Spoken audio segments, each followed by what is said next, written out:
nous avons entendu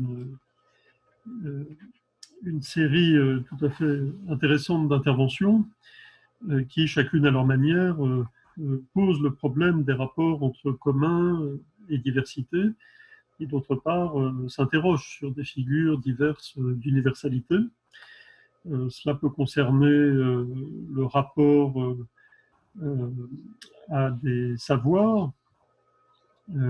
C'est une question qui nous occupe beaucoup dans deux des équipes organisatrices que je n'ai pas encore mentionnées, la chaire éthique et finance à la FNSH et le LADIS, Laboratoire dynamique sociale et recomposition des espaces. Cela concerne les normes elles-mêmes, les conditions d'émergence de ces normes, et bien sûr les représentations, les cadres de pensée jouent un rôle absolument central dans l'émergence des normes, comme cela a pu être indiqué de différentes manières plusieurs fois au cours de cette première session. Voilà, donc nous allons ouvrir la discussion. Nous avons un peu moins de 20 minutes de discussion. Je vais peut-être d'abord me faire le relais de deux questions reçues par l'utilitaire de discussion. Donc il y a un message de M. Antoine Valabrègue qui nous écrit la chose suivante. Pour moi, la question centrale sur les communs par rapport aux menaces planétaires, c'est la suivante. Est-il envisageable de les ancrer autour d'une vision du pouvoir que j'appelle le pouvoir de, sachant que jusqu'à présent, tous les États se sont créés sur des logiques de subordination, de pouvoir sûr, et le droit est là pour entériner la chose.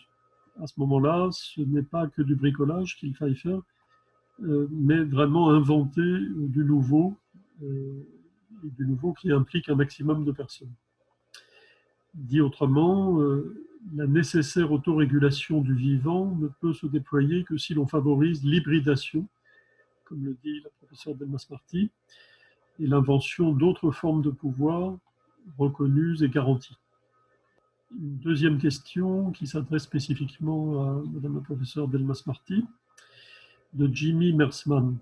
Je souhaite poser une question sur le rapport diversité-universalité et sur l'opportunité de trouver des réponses locales et donc diversifiées à des mots universels. La question est la suivante. Alors que la coopération mondiale peine encore aujourd'hui à produire ses effets, pensez-vous que les mots universels, tels que la problématique écologique, puissent trouver des réponses diversifiées à l'échelle locale? Le Ius Communes permettrait-il cela? Oui, alors les deux questions ont quelque chose en commun, c'est précisément comment faire du commun avec du diversifié ou du divers. Et là, je crois que le droit a quand même des techniques juridiques que j'ai appelées de bricolage, qui sont un peu provocatrices aussi, qui consistent à faire du neuf avec de l'ancien. Qu'est-ce que j'entends par là? Si on prend l'ancien droit national, il ne joue pas de rôle en principe au niveau supranational. Et en revanche, quand le droit national est internationalisé, c'est-à-dire quand il intègre, qu'il incorpore des normes de droit international qui sont d'applicabilité directe en droit national, on a un processus qui permet de diversifier le particulier.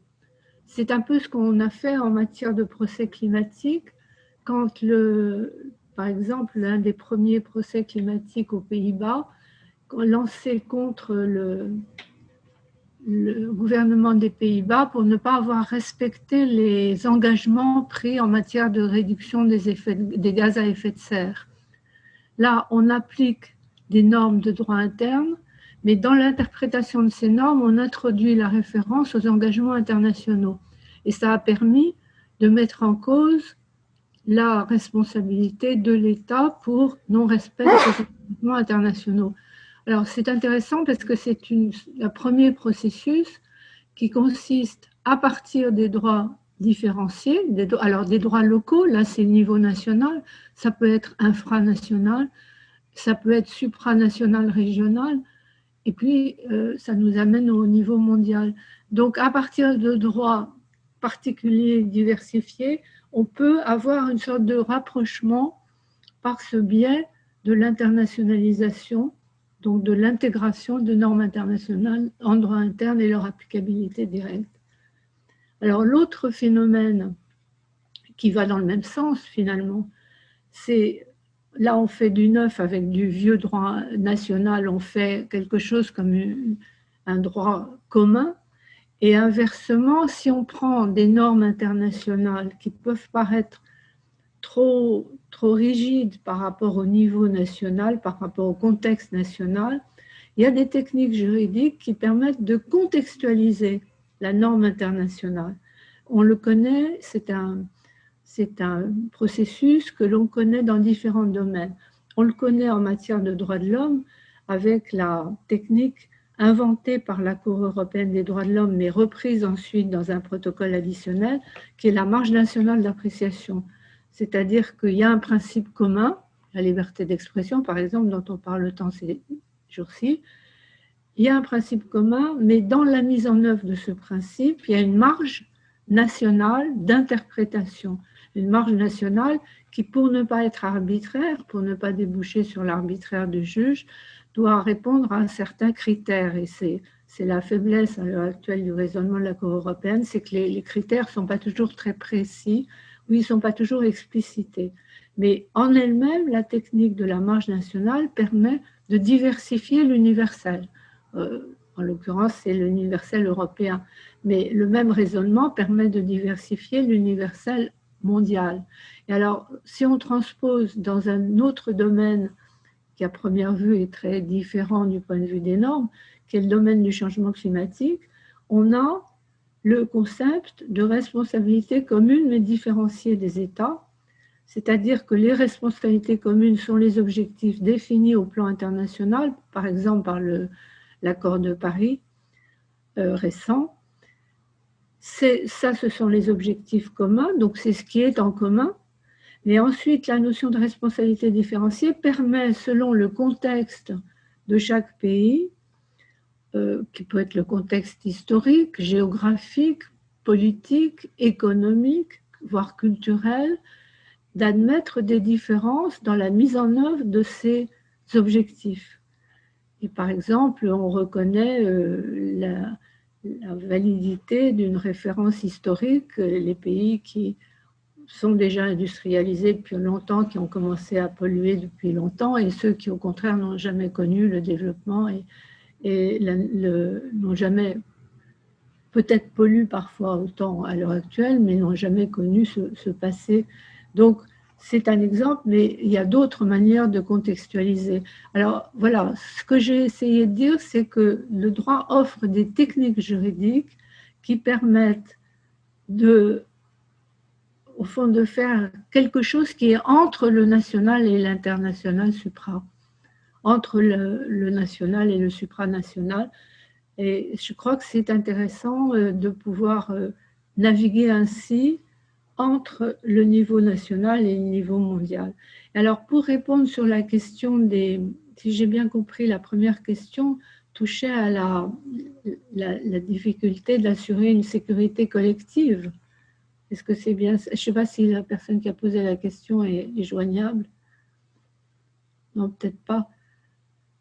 J'ai compris que ça touchait à la question de la sécurité collective. C'est un des domaines dans lesquels le droit international est le plus, je dirais, faible, parce que l'enjeu politique est considérable et du coup, les réponses sont malheureusement rarement mises en œuvre, qu'il s'agisse des armes de destruction massive, qu'il s'agisse du nucléaire ou qu'il s'agisse même d'un terrorisme globalisé pour lequel on n'a jamais réussi à mettre d'accord les États pour faire du terrorisme un crime contre l'humanité, ce qui serait certainement la meilleure des formules pour éviter ensuite les reproches d'instrumentalisation qu'on fait aux uns ou aux autres. Donc, au fond, plus le problème est grave et difficile, plus le droit semble avoir du mal à s'adapter. Et effectivement, le bricolage ne peut pas tout faire. Il serait sans doute nécessaire d'avoir une sorte de noyau dur de valeurs. Alors, on a dans les textes internationaux sur les droits de l'homme, on a les droits indérogeables. On pourrait dire que c'est déjà quelque chose comme l'ébauche de valeurs communes sans marge d'appréciation, sans différenciation selon le niveau national. Ce serait une sorte de noyau dur commun et on peut l'imaginer à la fois pour les droits, les valeurs protégées et pour les crimes, c'est-à-dire pour avoir des interdits absolue en quelque sorte. Pour tout ce qui est destruction massive, ça paraît une précaution qui serait bien utile de prendre, mais politiquement, elle est soumise à des difficultés. Donc il ne faut pas que je laisse entendre que le droit pourrait tout résoudre. Le droit ne résout pas tout, il ne peut pas se substituer, il ne doit pas se substituer aux politiques. Et de ce point de vue-là, je crois qu'il faut être clair. Le droit n'est qu'un instrument, mais c'est un instrument qui est quelquefois plus fin qu'on ne le croit. Et c'est un instrument qui permet des ajustements qui, le plus souvent, quantitativement, dans les cas les plus nombreux, on peut faire ces ajustements. Alors, cela étant, il y a quelques cas qui posent problème et peut-être que ce sont, comme je viens de le dire, plutôt les plus graves, malheureusement. Voilà. Merci beaucoup, Myriam Masparti. Il y a encore une question de M. Alain Carcenti, posée à Sébastien Carcel. Les inégalités sociales liées à la propriété privée sont-elles fortes? Non, clairement, je pense que dans la communauté où je suis resté le plus longtemps, les personnes qui avaient le plus de terre avaient une centaine d'hectares, ce qui peut paraître énorme. En fait, c'est de nouveau ces terres de Cerrado ouvertes, donc ce n'était pas si considérable. Mais de nouveau, c'est le point de vue du terrain et de la méthode d'enquête. Quand on est immergé dans un collectif qui est lui-même assez isolé du reste du monde, les petites variations sociales sont forcément perçues fortement au sein d'un groupe. Donc, vu de l'extérieur, c'est des différences de propriété privée faibles, mais on ne peut pas ne pas ressentir quand même, au fil des semaines, qu'il y a une certaine hiérarchie sociale. Merci beaucoup pour cette réponse. Une question de Gilles Herrière-Dubreuil, qui est une question transversale par rapport aux interventions de la session précédente. Entre rassemblement de nuages et construction de pyramides, peut-on envisager une place pour l'ambiguïté comme ressource méthodologique, aussi bien dans la tentative d'assemblage du jus commune que dans les plateaux brésiliens? Peut-être dire juste quelques mots là-dessus. Oui, Sylvain Lavelle. Très brièvement, puisque je prends la question du commun au niveau de la méthodologie.